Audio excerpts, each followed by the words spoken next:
يخسِّس يعني بمُعدَّل قد إيه؟ بُصّي حبيبي، ما فيش حد هيضمن لِك على السوشيال ميديا أو حتى دكتور في العيادة هيدّيكِ دوا ويقول لِك ده هيخسِّسِك 2 كيلو والّا 3 كيلو والّا حتى 10 كيلو، ما حدش يقدر يثبت لِك بأرقام ده يخسِّس قد إيه.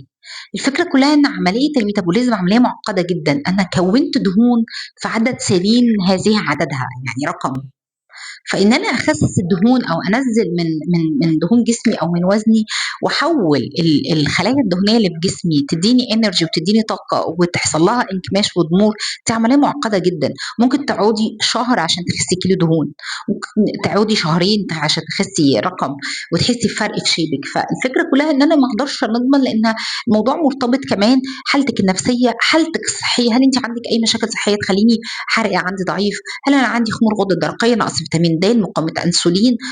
نقص فيتامينات جسمي ضعفة لي الحرق، ما باتحركش، ما بامشيش، عندي شراهة عالية للحلويات، في period مضبوطة والّا لأ، في سهر والّا لأ، باشرب مَيّة كفاية والّا لأ، في حاجات كتير تقدر تقول لي أنا هاخس والّا لأ، مش البرشام. عشان كده بنقول ما تجروش ورا الأدوية، معدل الحرق بيختلف من شخص لشخص، والأدوية عوامل مساعدة، لو الجسم مش محتاجها مش لازم أدّيها، مش كل الناس بتحتاج أدوية، مش كل الناس ليها نفس التكنيك الدايت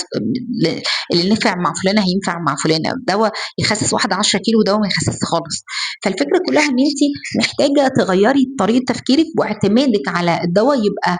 آمم تحت إشراف طبي، واعتماده مش بنسبة كبيرة، اعتمادِك الأول والأخير على حركتِك ونظام أكلِك فقط.